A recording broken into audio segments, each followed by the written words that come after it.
Quote, I imagine being a soldier over there. This is what you want to hear, Matthews said.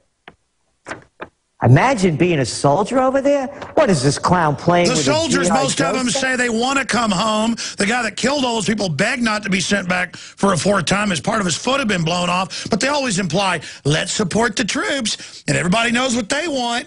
The war to continue and to be sent in for a seventh tour. That's what they really want. That's what that movie Hurt Locker said. That's not true. So here you have this little altar boy, Chris Matthews. I imagine being a soldier over there? What are you, 6 years old? You can't imagine this. You have no idea what it's like. But this is the kind of prostitute. You know, that's such great stuff. I was so proud of the president, I must say. I mean, come on.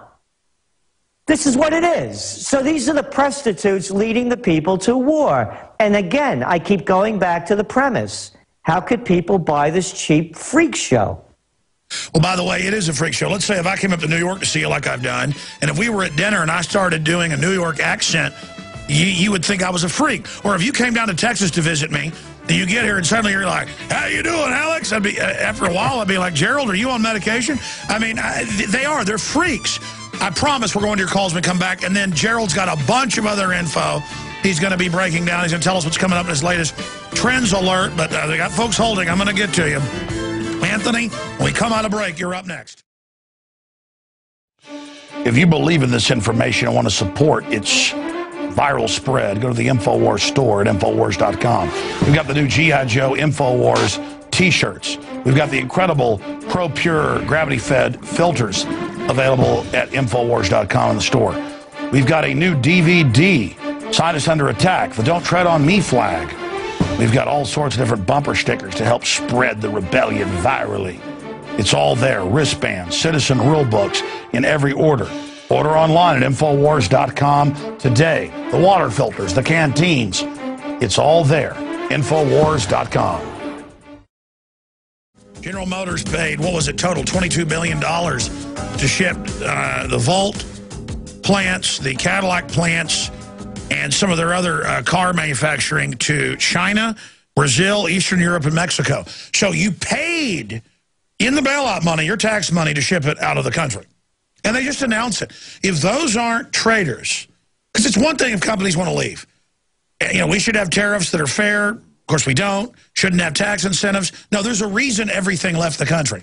Because we have traitors running the nation. This story's up at drudgereport.com. It's our report from InfoWars.com. Rand Paul launched his campaign to end the TSA. Very important. We need to all get behind that. I got a lot of other news I want to go over with Gerald Celente and also ask what's on his radar screen. But biggest news in a long time here, confirming what we already knew. I mean, they're saying the president wants a law to secretly disappear you. And then people are like, oh, it doesn't say that. Yeah, it does, the president says, and he's not going to sign it, but he did sign it. And then he wasn't going to use it, but now he says, I may. And they're training the police to do this type of stuff. And so you've got to admit the system's bad. Stop living in denial. We've got to go back the other direction. Not live in denial and go deeper into this. Leaked U.S. Army document outlines plan for re-education camps in America. Political activists would be pacified to sympathize with the government.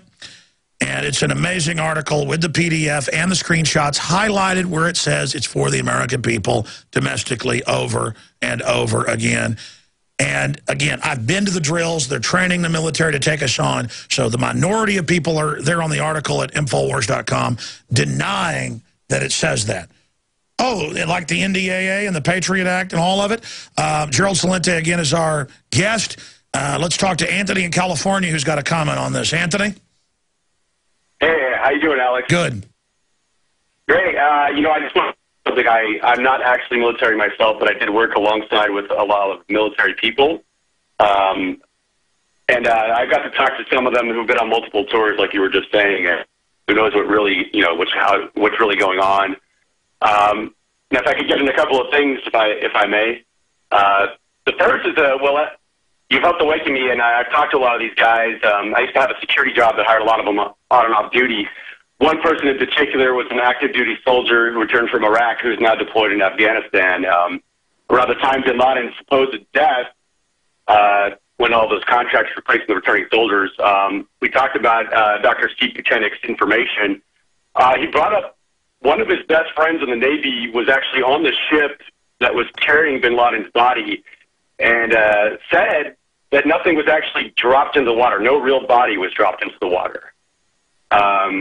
Well, you know, they had the biggest discipline in decades of that ship. It was 80-plus people they claimed were smoking marijuana and dishonorably discharged them. And the intel we got is that it was a cover-up. Let me ask Gerald Celente of trendsresearch.com or trendsjournal.com, what's your take on the Bin Laden thing? I mean, the SEALs have come out and said, stop acting like a hero, stop using us as ammunition for your re-election campaign. And the media is like, wow, he's a hero. Bill Clinton runs ads saying he's a hero because he made the hard decision. Meanwhile, the Navy SEAL helicopter blew up that they supposedly put the body on. That's a way to say you got him. Have the helicopter fly out, land, take off, blow up. The other SEALs speak out. Their helicopter blows up. 25 of them or whatever die. Then it turns out they were going to save Rangers. That wasn't true. I mean, I guess we're just supposed to believe all this, Gerald. We did a whole Trends Journal on it when it happened. And we said that if this was a Hollywood movie, it would have been panned by the critics. There was one lie after another. We have it in detail, and I'm going to send it to you. We wrote about it as it happened. And all of the backtracks and lies, like, you remember that famous photo when all of, you know, there was Biden and Hillary Clinton, and they're all intent looking at the so-called video of this thing taking place live. And then we find out, well, that's not really what happened at all. It was one lie after another. The lies are always there, Alex. You remember the Gulf of Tonkin incident that started the Vietnam War that never happened. I'm sure we've all seen over and over those massive amounts of photos of weapons of mass destruction and ties to Al-Qaeda that never happened. And it's the same thing with this whole situation with bin Laden. It was one big lie. The story kept falling apart, and they kept changing it. And what I'm going to do is we're going to email you that Trends Journal where it's all outlined in chapter and verse from last year. And that was the beginning, by the way, of Obama's meteoric rise from the slumps of his campaign. If you go back to that time, you remember that Donald Trump was going after him. Oh, and oddly enough, do you know when he did that May 1st, following the big prostitute dinner, when making jokes and all these lame jokes, so everybody laughs, ho, ho, ho, ho, ho. Yeah, that's the day he did it. He was getting bombed by Trump, and then all of a sudden Obama ran, his ratings went to 60%. Following up on that little prostitute, that altar boy over there, Chris Matthews, this is what he said. Congressman Moran, Democratic Virginia, I was so proud of him because I imagine being a soldier over there. This is what you want to hear. The troops are backed up by the people at home. And there you have your commander-in-chief there with you personally. It's great stuff, Matthews said. Quote, he is our commander-in-chief, and not just by claiming to be, but by acting as commander-in-chief should act. This was a commander-in-chief speech. It was not political. It was motivational. It was exactly what the troops needed to hear, and just as important, what their families need to hear back home, Moran said. Moran said? How about moron said? This is another tough guy. You know what this guy was doing during the Vietnam War? He was on a sports scholarship. All of these guys talking tough. What I feel like if I was over there, and these guys have never fought a day in their lives. Oh, and this is what we want to hear. Don't tell me what we want to hear. Tell me what you like because most polls you're a little suck up. Exactly. Most polls show upwards of 80% have wanted us out of Afghanistan for years. And they just sit there and say, this is what the people want to hear. It'd be like you went to a restaurant and they brought out a bucket of horse manure and said, this is the steak you ordered. And I'm like, no, that's horse manure. And they're like, no, this is what you want. And I'll send you to a re-education camp if you don't like it. Anything else you want to add quickly, Anthony, about information? Yeah, just two more things, if I may, real quick. The second, a friend of... Yeah, we didn't disconnect you there, Anthony. Oh, boy. Every time that happens, I get emails. You covered that up with the secret info. Is Anthony gone? I see he's still on the phone. I think his phone must have died. Put him on Bomber's office. Okay. Your phone was cutting out. Go ahead and finish. Oh, okay, yeah. I can just see them in the office saying, no, SEAL Team 6 has more of a good ring to it. They're actually referred to as a Rev Squad, according to my friend in the Navy.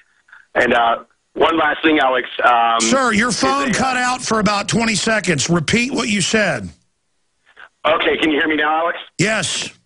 Okay, I'm sorry about that. Yeah, my friend in the Navy, he actually, I referred to him about SEAL Team 6, and he said that's just the poster boy name used by the media. The real name of the squad, supposedly, that killed bin Laden was called Rev Squad. And a third thing, if I may, can you still hear me? Yes. Okay, a third thing, if I may, a lot of these guys thank me for bringing a lot of this information to them because they've served multiple tours. They see what's going on.